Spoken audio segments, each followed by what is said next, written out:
Ito para sa ating mapa. So, Pagsibol Village, Southern Naik, Barangay Muzon Location Map. So, dito muna tayo.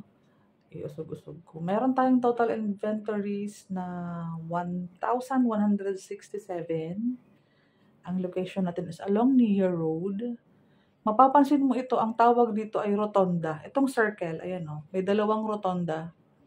Pag ahon mo galing ka sa spinal road, galing doon sa Clean Fuel, ang pag-akyat mo sa dalawang rotonda is mismong Pagsibol Village na ang harapan. So, eto na, ang pinakabuong mapa. So, ayan, makikita mo, ito yung Southern Naik mapa, lot number, turquoise. So, may mga color coding na tayo. Pag gusto mo ng turquoise, ang turquoise ay ganitong color combination.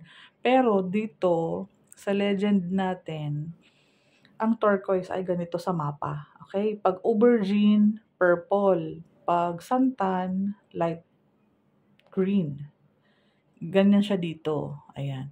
Pero dito naman, ito yung pinaka-itsura ng bahay. Turquoise, aubergine, santan. Okay po.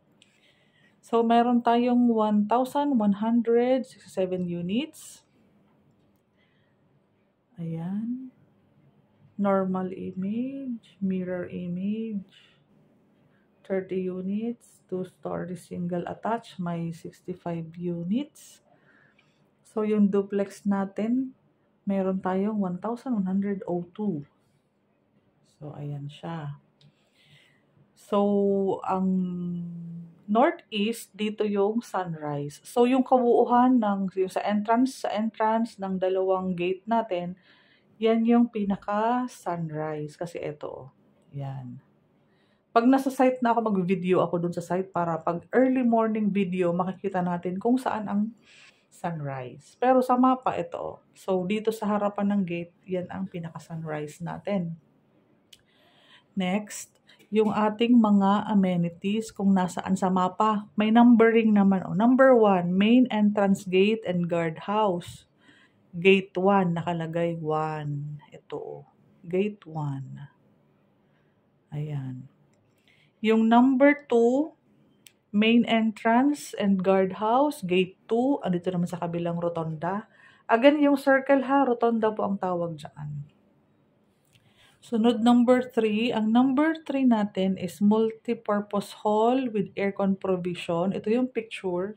Sana nakikita yung arrow ko. Andito naman siya number 3. Yan, number 3. Yung number 4 natin is chapel with aircon provision. Dito naman siya. So, malawak na lupa. Ayan o. Si number 4. Si number 5 naman ay basketball court. Nasa main entrance siya ng gate 1. Okay po. Si number 6 is dedicated elevated water tank. Andito siya sa may katabi ng multipurpose hall. Ayan. The rest, kapag ganitong malaki, tamong malaki ang kalsada, yan yung main road. Ayan, 10 meters yan. Ito din. Galing sa gate 2, 10 meters din yan. Okay po. And then, yung mga regular inner natin sa ganyan, yan yung mga 6.5. Regular, yan yung pinaka-regular sukat talaga ng pangkalahatan. Okay po? Ayan siya, ayan siya. So, ganyan ang itsura. Dito mga maliliit, maunti ang community. Ito yung mga sa pinakagitna. Ayan. Yan ang pagbabasa ng mapa. And meron dito pa sa gilid, sa dulo. Ayan. Basically, ganyan lang. Mas malapit ito doon sa access road ng Nia Road. Again, ang pag-akyat mo from doon sa ginagawang bridge sa atin kasi yung lupa sa kabilang kalsada ng Nia Road. So, gumawa doon si Remulan Lands para magkaroon tayo ng sarili nating access road.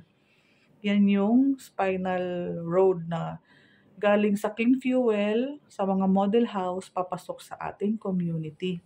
Hindi tayo dadaan sa existing community na Nia Road. Okay po? Dahil medyo makipot ang road doon. Passable man siya pero makipot siya. Okay? Again, may sarili tayong entrance and exit road na ginawa ni Remulan Lands para sa ating community. Ayan siya. So next, Sundan mo po yung next na vlog. Pinuputol-putol ko po para mas maiksi po ang ating mga vlog.